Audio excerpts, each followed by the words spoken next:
Okey. Okey, next. Assalamualaikum, Tuan. Waalaikumsalam. Cepat duduk. Boleh duduk ni, Tuan? Okey, sekarang ni saya nak key in nama awak. Okey, kertas ada? Kertas. Oh, kertas tak bawa? Saya tertinggal. Okey, tak apa. IC boleh? IC boleh? Okey, keluarkan IC dulu. IC. Okey, nak tanya awak kerja apa ya? Saya kerja tolong angkat makanan. Angkat makanan, okey. Ni single ke dah berpunya? Single tak laku. Single saja. Single tak laku? Single saja, ya. Tuan. Oh, single saja. Okey, ada penyakit ke? Alhamdulillah tak ada. Tapi saya ada gatal-gatal. Oh, gatal-gatal? Alahan saya kicap. Tak boleh makan kicap. Kicap. Okey, okey. Alright, awak tahu ke kita nak vaksin apa hari ni? Vaksin saya tak tahu jenis apa. Okey, Apa hari Tuan? ni kita akan vaksin Sinovac. Sinovac? Ya, saya. Saya nak Pfizer. Oh, nak Pfizer? Okey, saya terang kat awak. Sebenarnya, Pfizer dengan Sinovac tak ada beza dia sebenarnya. Tapi namanya lain tu, Tuan. Yes, betul. Memang nama dia lain. Tetapi dia punya detail dalam ubat tu sendiri ada lebih kurang dia sebenarnya. Ya, so jangan kita pilih-pilih vaksin ni. Oh, tak salah lah ya. Guna Sinovac pun boleh lah ya. Yes, betul, betul. Lepas tu kalau kita fasa kedua boleh rentan negeri lah, Tuan. Itu saya bukan PM. Nanti kita tanya PM kita lah. Dia buat pengumuman ya. Baik. Okey. Itulah dia. Terima kasih lah dia. Pelakon hebat kita ni. Irul sama peminat-peminat dia. Tapi sebelum tu Irul, Ya, nak saya. tengok sikit ada clipping ni yang siapkan khas. Katanya Irul punya Allahu aktiviti. Let's check it out right now. Yeah. Yes.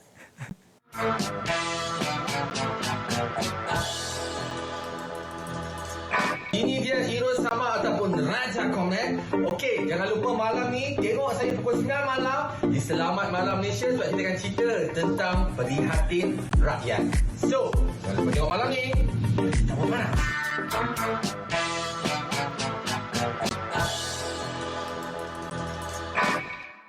Itulah dia. Ini dia kita bawakan Irul Samah. Terima kasih Irul sudi bersama-sama kami. Alhamdulillah. Kita dapatlah layan Irul boleh menyanyi. Lepas tu kita boleh lagi lah bincangkan topik kita pada hari ini Yes, kan. Alhamdulillah. Sukarelawan.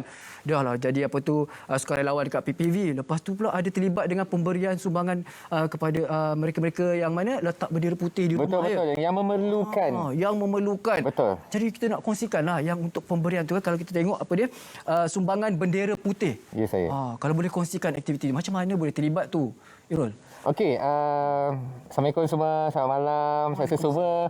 Jangan tidur lagi. Kita nak cerita tentang macam mana proses kita memberi sumbangan kepada orang yang memerlukan. Yeah. So basically saya dah join untuk program sumbangan ni sebenarnya dah almost actually bermulanya daripada vaksin. Saya bermula pada vaksin dulu. Vaksin dulu. Sebab satu saya join di vaksin itu sendiri, dia memberi saya ruang dan mungkin daripada situ juga kerjasama saya bersama dengan GPMS wilayah. So daripada situ saya bermulalah perjalanan saya menjadi seorang volunteer. Ya, so suatu saya buat itu, saya sendiri melihat banyak benda yang saya belajar dan sehinggalah wilayah prihatin mereka menawarkan saya untuk join untuk bagi sumbangan ini sendiri. So bila saya join untuk bantuan prihatin rakyat ni, saya sendiri melihat banyak perkara yang saya belajar lah. Di antaranya mereka melihat dari segi data yang di mana mana-mana rakyat yang memerlukan, mereka perlulah send dia punya detail untuk kami berikan sumbangan. Ya. So basically kita bukan secara random tapi kita melalui siapa yang memerlukan kita akan berikan. Ada data maklumat tu ya? Betul. Bagaimana diorang ada kena isi borang ataupun daripada laman sesawang yang khas? Ya, sebenarnya memang mereka ada laman sesawang khas lah daripada setiap lokasi. Macam contoh, saya pernah buat dekat Siti Wangsa. So dekat situ mereka akan adalah dia punya ketua dekat area situ kan. Kita kan setiap tempat akan ada ketua kampung atau ketua kawasan ataupun ahli-ahli yang penting di kawasan itu. So mereka akan collect data-data orang ini dan akan sampailah ke sistem, dan daripada situ kami sebagai wilayah perhatian ini kita akan bantu mereka yang mana-mana kawasan yang memerlukan. Yes. Ya, dan wilayah. Okey, jadi kawasan wilayah yang diberi fokus. Ya, dan selain daripada itu juga, saya pun ada buat sendiri juga bersama dengan NGO GPMS di mana kami memberi sumbangan kepada yang memerlukan juga. Yang ini pun ada juga yang saya buat daripada site saya dengan ada daripada site yang wilayah prihatin ni. Dua dalam satu. Yes, so di mana saya dalam satu minggu tu depends. Kadang-kadang kita akan tolong 2 kali sebab benda ni dia pun akan clashing dengan saya punya volunteer for vaccine. Betul, jadual kan. So dekat situ saya kena susun lah, dan saya pun ada kerja kejaya saya sendiri juga. Sebab saya bekerja sebagai cikgu muzik. So saya kena susun dengan saya ada kelas vokal, dengan saya ada buat paid review, dengan saya juga ada buat content tiap-tiap minggu, dan coming soon saya nak buat YouTube. So of course saya kena susun lah. So macam minggu akan datang ni saya dah di book untuk 4 hari jaga vaksin dekat Menara Liberty Sultan Ismail. Dah tengok dah booking siap-siap. Dah booking dah, ya. So macam saya, actually kerja saya di tempat vaksin ni, selalunya saya diberi 3 tugas, iaitu sebab saya dah biasa lah buat benda ni dah almost 2 months. Alhamdulillah, dah dekat 2 bulan dah sebenarnya. Cepat masa. So waktu permulaan vaksin tu sendiri berlaku di around, I think di PPR Seri Johor. Ya, saya bermula dengan PPR Seri Johor. So dekat situlah bermulanya saya daripada registration, saya bertukar ke vaksin kontrol, bertukar ke discharge. So dari situ saya belajar. Banyak bahagian-bahagian dia. Dan juga siapa yang mempengaruhi Irul ni? Ada rakan ke ataupun Mak Irul sendiri tengok di media sosial macam seronok nak turut serta? Okey, sebenarnya kalau diikutkan, saya ni tak ada ikut-ikut orang. To be honest, saya ni memang dah lama saya nak join. Tapi sebelum PKP, kita kerja banyak. Saya rasa kamu pun faham bila kita bekerja dalam entertainment ni, kita punya schedule, kita punya nak pergi recording, nak pergi shooting berlakon, semua. So, kita tak ada masa. So, bila musim MCO macam ni, semua syuting tak boleh. Sampai sekarang tak boleh syuting. Kena hold. Kena hold semua.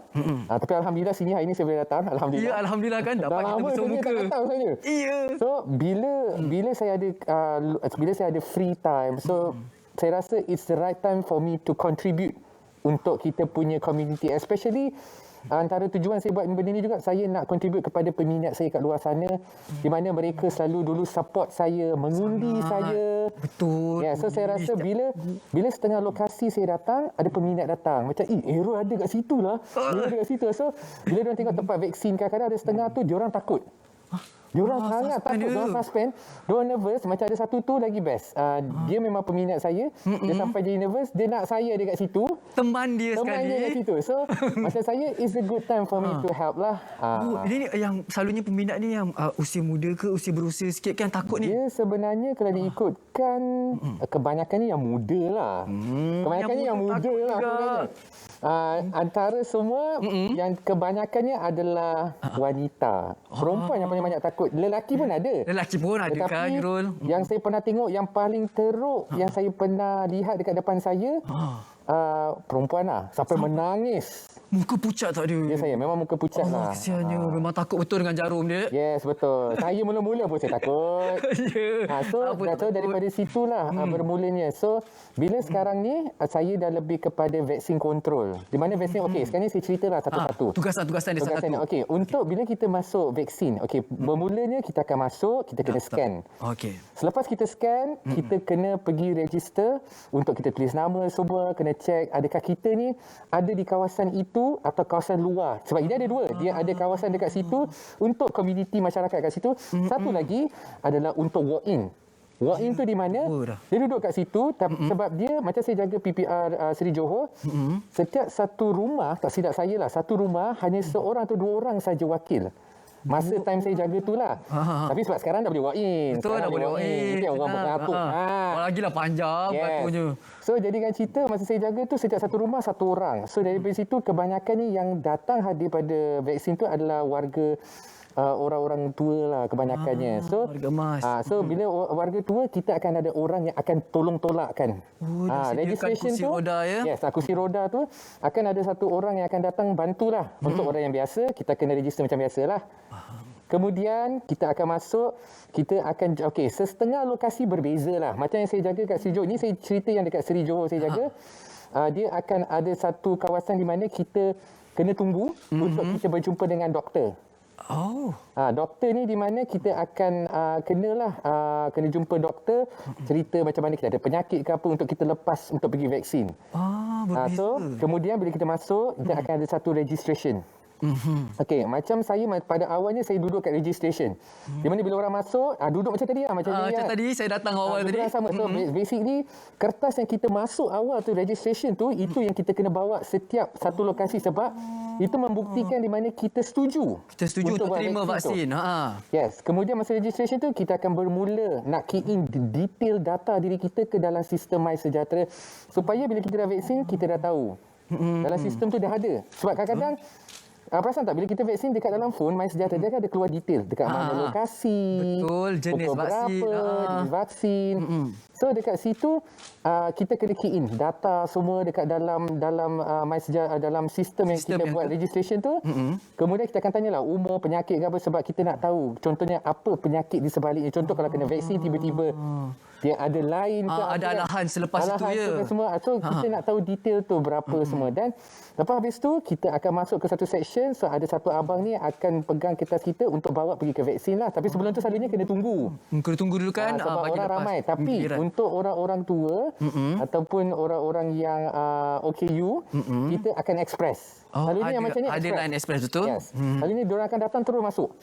So bila masa vaksin tu, masa masuk vaksin itu bermulanya vaksin kita di mana kita akan ada satu nurse, helper yang akan tolong check kita punya kertas, kita kena scan, Sebab itu MySejahtera saya nasihat kepada yang tengah tengok ni kalau boleh sebelum korang nak masuk kena siap sedia MySejahtera, jangan bateri habis. MySejahtera tak ada line. Kebanyakannya kes internet tak ada. Sebab kenapa pentingnya MySejahtera bila kita vaksin tu? Sebab kita sekarang ni setiap vaksin dia ada dia punya chip tau. Nombor siri. Sorry bukan chip. Nombor dia siri. ada nombor siri ya. So nombor siri tu membuktikan di mana yang kita vaksin. Kita vaksin dan juga hadir. Yang hadir kita vaksin dan tak adalah cerita vaksin kosong ke apa benda tu. Kita kena pastikan benda tu obat itu sendiri masuk dalam badan kita. Yes. Kemudian phone kita tu kita kena scan vaksin apa nombor siri tu akan masuk sendiri kat dalam phone tu. Yes, kemudian kita akan tarik satu lagi kertas untuk pergi ke sistem untuk kita nak bagi kad lah. So masa nak bagi kad tu kita akan jalan, akan ada orang jaga. Boleh bayangkan lah. Bagus saya cerita. Penceritaan kan. Ada satu hari. Sangkan je datang beramai-ramai. Kemudian kita akan jalan dan ada orang akan jagalah. Jaga untuk kita nak kasih duduk. Selalunya macam kawasan saya di PPR mereka akan beri makanan. Sebab kita akan beri makanan dan individu tu kena tunggu selama 15 minit. Kalau ada penyakit macam asma ke, ada simptom yang macam kita memang belum vaksin memang ada penyakit-penyakit ni macam ada sakit jantung ke apa. Selalunya kita akan suruh dia rest selama 30 minit ataupun 15 minit. It depends to the person lah. Macam baru-baru ni saya jaga orang tu ada asma. So dia kena tunggu 30 minit. Oh, lama sikit. Yes. Kemudian lepas habis tu, kita akan bagi satu kad. Kad itu menunjukkan, ini untuk vaksin yang pertama saya cerita ni. Vaksin yang pertama. So, kita akan bagi satu kad. Dekat kad tu dia akan tulis lokasi, nombor siri, bila obat ni akan tarik luput. Apa nombor siri dia, batch yang keberapa. So, kad itu yang kita kena simpan dan bermulalah dekat phone kita nanti bila kita buka masa kita slide ke atas nanti dia akan keluar satu macam digital form di mana kita dah vaksin untuk first dose. First dose kita dah tulis. So kemudian lepas habis tu kita boleh balik lah. Dan selalunya saya nasihatkan kepada anda kat rumah jangan hilangkan kertas. Itu dah dipesan dia kan ada dua kertas. Dia kan ada dua kertas kan. So kalau boleh kertas yang kedua tu kita akan beri kepada patient. Kalau boleh jangan hilang. Sebab banyak saya jaga ada yang hilang. Sebab bila hilang... Alamak, saya pun nak cari juga. Kalau bila hilang, kita nak buat untuk kali kedua vaksin, kita akan pakai kertas tu nanti. Ya ke? Ya, sebab tu ada dua kertas. Ada dua kertas. Satu kad kecil tu kan? Ya, satu kertas kecil, lagi satu kertas. Pasal tak satu kertas? Kertas tu. Ya, so kertas tu sebenarnya... Suspend lah. Tak ada dalam kereta ada. Ada second dose kan nanti? Second dose minggu depan. Minggu depan, takut tu. So basically kertas tu kita akan bawa untuk second vaksin. So, sekarang ni saya nak share pula untuk second vaksin pula. Tapi sebelum tu Irul, maaf ya, yang tadi kalau situasi yang memang bateri dia habis, macam mana tak boleh nak scan tu, macam mana? So basically kalau katalah phone dia habis bateri ke atau selanjutnya kita akan buat manual lah. So secara manual tu di mana kita akan guna type tapi kita nanti sistem tu akan masuk dalam phone tu sendiri. Okey. Tapi sebaiknya janganlah memudahkanlah kerja orang. Sebab bila kita guna manual, dia akan ambil masa, dia akan pending tau. Kalau kita dah ada, dia akan terus proceed masuk terus dalam sistem. Kalau kita contohnya phone kita mati, tak sempat nak scan sebesar, dia akan pending. So dia akan ambil masa 2-3 hari. Lah. 2-3 hari pula kalau it depends. Oh, dia depends. Betul. Ada setengah tu bila dia balik rumah dia buka terus dah dia dah. Depends. Cuma saya nasihat tu lah, kalau boleh sebelum datang charge phone, makan, tidur pun nak cukup-cukup. Kebanyakan ada setengah saya jaga sampai membuatkan saya sendiri jadi takut masa saya nak pergi vaksin second dose. Depan saya tu dekat 2, 3, 4 orang pingsan. Jatuh macam ni, duduk macam ni, terbung, jatuh. Collapse terus. Satu kebanyakannya semua orang kan kecoh macam cakap, oh ini mungkin vaksin ni sekian. Banyaklah andaian negatif. Kita kan Malaysia kan banyak doktor. Kat luar sana banyak doktor, especially yang hati tak mau panas tu. Hati tak panas. So diorang buat spekulasi diorang sendiri. So di mana sebenarnya kebanyakannya yang saya cek secara yang saya jaga, yang saya sendiri nampak dah banyak lokasi saya jaga. Kebanyakannya tak makan. Allah. Ada setengah balik kerja terus datang vaksin. Lepas tu pingsan nak salahkan obat. Bukan salah obat, salah diri sendiri. Tak cukup rest yang cukup. Yes. So sebenarnya kena cukup rest. Kemudian kena makan. Kemudian ada setengah tu tak cukup rest. Tidur pukul 3, datang vaksin pukul 9. Awak ada Dia cukup tidur suspend tak? ke apa tu Iro sampai tak boleh tidur tu? Ada setengah tu. Saya tak tahulah. Mungkin suspend ke tidur. Mungkin diorang tak biasa kena vaksin ke. Ya. And then pada saya sebenarnya saya ajar satu je lah. Macam semalam pun saya ada satu patient yang saya jaga. Umur 21 tahun, saya tak nak sebut nama dia, tapi dia sangat takut.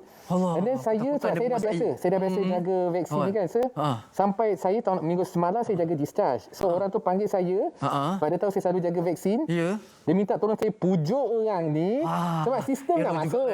Orang ni dia takut nak cucuk. So, Dia yang sonok ni banyak tu cerita dia. Saya bawa dia masuk ke dalam, saya kena pujuk dia sampai dan akhirnya dia vaksin. Alhamdulillah lah. Satu soalan saya tanya, semua soalan yang sama. Apa dia? Dah makan ke belum? Belum. Kenapa degil? Oh, ni nanti dulu kita nak sambung cerita. Kita berehat seketika dulu. Irul. Seronoklah dengar cerita ni. Terus setia bersama kami dan Selamat Malam Malaysia. Jangan pejam mata lagi. Hati tak mau panas.